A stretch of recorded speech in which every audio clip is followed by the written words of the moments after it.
जय हिंद। आप सभी का मेरे डिफेंस चैनल पे स्वागत है।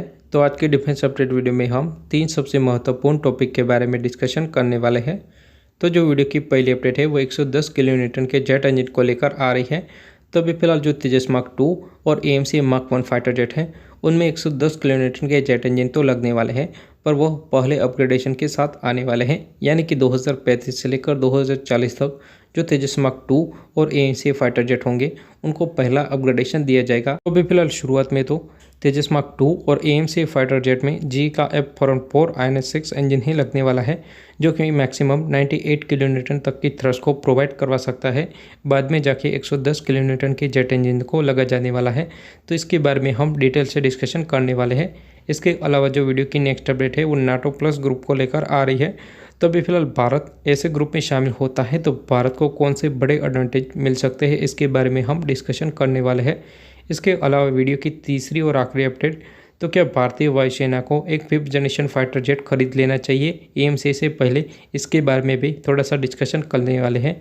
तो अगर आप मेरे डिफेंस चैनल पर नए हैं तो प्लीज़ मेरे डिफेंस चैनल को सब्सक्राइब करें, बेल आइकन दबाना ना भूलें और कमेंट सेक्शन में जय हिंद जय भारत ज़रूर लिखेगा।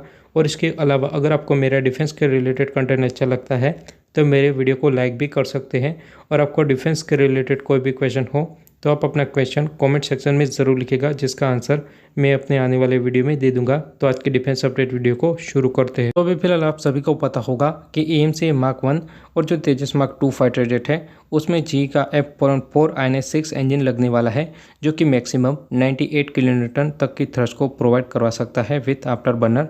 तो कहीं ना कहीं जो ये इंजन है वो अंडर पावर रहने वाला है इन दोनों ही फाइटर जेट के लिए, क्योंकि आप देखोगे तो जो तेजस मार्क 2 फाइटर जेट है वो एक मीडियम वेट कैटेगरी का फाइटर जेट है। अगर भारत को तेजस मार्क 2 की परफॉर्मेंस और भी ज़्यादा बेहतर करनी है तो भारत को तेजस मार्क 2 फाइटर जेट में 110 किलो न्यूटन वाला जेट इंजन लगाना चाहिए, जिसकी वजह से इस फाइटर जेट के जो सिस्टम है उनको सफिशिएंट पावर प्रोवाइड हो। और उसके अलावा बात करें तो जो AMC मार्क 1 है उसमें भी सेम टू सेम GE के F414 INS-6 इंजन ही लगने वाले हैं, जो कि 98 किलो न्यूटन वाले हैं। तो एक तरह से बात करें तो AMC एक 5th जनरेशन का फाइटर जेट है, तो ऐसे 2 इंजन इस फाइटर जेट में लगने वाले हैं। ऐसे अंडर पावर वाले इंजन AMC मार्क 1 में लगाने से AMC fighter jet super cruise भी नहीं कर पाएगा। और 5th जनरेशन फाइटर जेट की सबसे बड़ी खासियत होती है सुपर क्रूज करने की क्षमता। और इसके अलावा बात करें तो जो AMC मार्क 1 है उसको अपना पहला अपग्रेडेशन 2035 से लेकर 40 में मिलने वाला है। अब जाके AMC मार्क 1 फाइटर जेट में 110 किलो न्यूटन वाले जेट इंजन लगेंगे, तो इससे AMC फाइटर जेट की परफॉर्मेंस और भी ज़्यादा बेहतर हो सकती है। पर भारत जो चीज़ 2035 या 40 में करने वाला है वह चीज़ अभी करे तो कितना ज़्यादा बेहतर हो सकता है, और AMC की जो परफॉर्मेंस है वो और भी ज़्यादा बेहतर हो सकती है। और इसके अलावा बात करें तो ऐसा नहीं है कि GE इस टेक्नोलॉजी को भारत के साथ शेयर नहीं करना चाहता है। GE के द्वारा तो ऑलरेडी यह प्रस्ताव दिया गया है, अगर भारत चाहे तो 116 किलो न्यूटन वाला जेट इंजन भारत में बना सकता है। इसके अलावा अगर भारत चाहे तो 130 किलो न्यूटन वाला जेट इंजन भी इस इंजन के बेस के ऊपर डेवलप किया जा सकता है। और इसके अलावा बात करें तो उस इंजन में सिरेमिक मटेरियल का यूज़ किया जाएगा, जिसकी वजह से इस इंजन का थर्मल सिग्नेचर भी कम से कम रहे।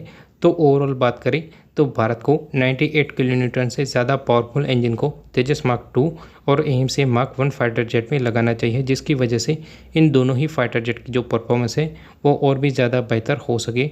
और इसके अलावा बात करें तो जो भारत का प्लान है कि 2035 या 2040 से इन फाइटर जेट को अपग्रेडेशन दिया जाए 110 किलो न्यूटन वाले जेट इंजन से, तो यह चीज़ भारत को अभी से ही कर देनी चाहिए। के अलावा बात करें तो अगर भारत 98 किलो न्यूटन की जगह 160 किलो न्यूटन वाले जेट इंजन को प्रीफर करता है और अभी से ही इन फाइटर जेट में लगा देता है तो वह भारत के लिए बहुत ही ज़्यादा बेहतर हो सकता है। और भारत का जो तेजस फाइटर जेट है वो one of the best fighter jet की कैटेगरी में भी आ सकता है। पर अगर 98 किलो न्यूटन वाला जेट इंजन AMC और तेजस फाइटर जेट में लगाया तो कहीं ना कहीं यह फाइटर जेट अंडर पावर ही रहने वाले हैं। हम वीडियो की नेक्स्ट अपडेट के बारे में डिस्कशन कर लेते हैं, जो कि नाटो प्लस ग्रुप को लेकर आ रही है। तो अभी रिसेंट में बहुत सारे रिपोर्ट पब्लिश हुए हैं नाटो प्लस ग्रुप को लेकर। तो हमारे prime minister Shri Narendra Modi America के विजिट के ऊपर जाने वाले हैं। उस विजिट के दौरान 2 इंपॉर्टेंट टॉपिक रहने वाले हैं, पहला तो जेट इंजन, उसके बाद दूसरा इंपॉर्टेंट टॉपिक रहेगा नाटो प्लस ग्रुप। तो अमेरिका के द्वारा संभवत यह है कि प्राइम मिनिस्टर नरेंद्र मोदी के साथ नाटो प्लस ग्रुप को लेकर बातचीत हो सकती है। तो अभी फिलहाल भारत का ऐसा कोई भी प्लान नहीं है कि 2030 तक ऐसे नाटो प्लस ग्रुप में शामिल हो। पर अभी फिलहाल हम यह डिस्कशन कर लेते हैं कि अगर भारत नाटो प्लस ग्रुप में शामिल होता है तो कौन से बड़े फायदे भारत को हो सकते हैं। सबसे पहले डिस्कशन करें तो नाटो और नाटो प्लस अलग अलग चीज़ है। तो नाटो में सब मिलकर हमला करते हैं, पर नाटो प्लस में ऐसा नहीं है। तो एग्जाम्पल के तौर पर समझते हैं। तो अगर मान लो कि कोई देश नाटो के मेंबर देश के ऊपर हमला कर देता है, यानी कि नॉन नाटो मेंबर कंट्री के ऊपर हमला कर देता है, तो नाटो ग्रुप के सभी देश उस देश के ऊपर हमला कर देंगे। पर नाटो प्लस में ऐसा नहीं है। अब आप सोचोगे कि नाटो प्लस में सब देश मिलकर हमला नहीं करेंगे तो हमको क्या बड़े फायदे हो सकते हैं। तो सबसे बड़ा फ़ायदा तो यह है कि जो नाटो प्लस मेंबर है वो इंटेलिजेंस शेयर करते हैं। तो भी फिलहाल जो नाटो प्लस ग्रुप है वो मेनली फोकस है चाइना के ऊपर। तो अगर चाइना की इंटेलिजेंस भारत को मिलती है तो यह बहुत ही ज़्यादा इम्पोर्टेंट रहेगा। और इसके अलावा दूसरा कि जो लेटेस्ट टेक्नोलॉजी है वो तुरंत भारत को मिल जाएगी। कि अगर अमेरिका ने कोई हथियार को डेवलप किया, अमेरिका भारत को तुरंत ही उस हथियार को प्रोवाइड करवा देगा। पर अगर भारत नाटो प्लस ग्रुप का मेंबर नहीं है तो उस हथियार को लेने के लिए भारत को कई सारी मेहनत करनी पड़ सकती है, जैसा कि आपने F-35 के केस में देखा होगा। तो अगर भारत नाटो प्लस जैसे ग्रुप में होता तो तुरंत ही अमेरिका F-35 भारत को ऑफर कर देता। और इसके अलावा रशिया के केस को साइड में रखो तो भारत को डेफिनेटली नाटो प्लस जैसे ग्रुप में शामिल होना चाहिए, क्योंकि इससे भारत की ज़रूरतों को पूरा किया जा सकता है और भारत की इंटेलिजेंस भी और भी ज़्यादा मजबूत हो सकती है अगेंस्ट चाइना के। हम वीडियो की नेक्स्ट अपडेट के बारे में डिस्कशन कर लेते हैं। तो मेरे एक व्यूअर ने पूछा था कि क्या भारत को AMC फाइटर जेट से पहले एक 5th जनरेशन फाइटर जेट को लेना चाहिए या नहीं लेना चाहिए। तो उसका जवाब है हाँ। तो मेरा भी यह मानना है कि AMC फाइटर जेट से पहले भारत को किसी foreign 5th generation fighter jet को एक्वायर करना चाहिए। तो बड़े नंबर में ही नहीं बल्कि एक छोटे नंबर में भी भारत एक 5th जनरेशन फाइटर जेट को ऑपरेट करता है, तो उससे चाइना के ऊपर प्रेशर भी क्रिएट हो सकता है। हम अपने स्वदेशी AMC फाइटर जेट के बारे में बात करें तो यह फाइटर जेट 2033 तक भारतीय वायुसेना में शामिल होगा और 2035 से इस फाइटर जेट का जो मास प्रोडक्शन है वह चालू होने वाला है, ऐसा अनुमान है। तो 2035 तक चाइना अपने 6th जनरेशन फाइटर जेट को भी ला देगा। तो चाइना के पास 6th जनरेशन का फाइटर जेट होगा और हमारे पास AMC फाइटर जेट यानी कि 5th जनरेशन फाइटर जेट सिर्फ आना चालू होगा। तो एक तरह से हम टेक्नोलॉजी के मामले में पीछे रह सकते हैं, जिसकी वजह से हमको अभी से ही कोई 5th जनरेशन फाइटर जेट का प्लान बनाना चाहिए। इसके अलावा बात करें तो हमारे से पहले जो तुर्की है वो अपना TFX फाइटर जेट को डेवलप कर लेगा।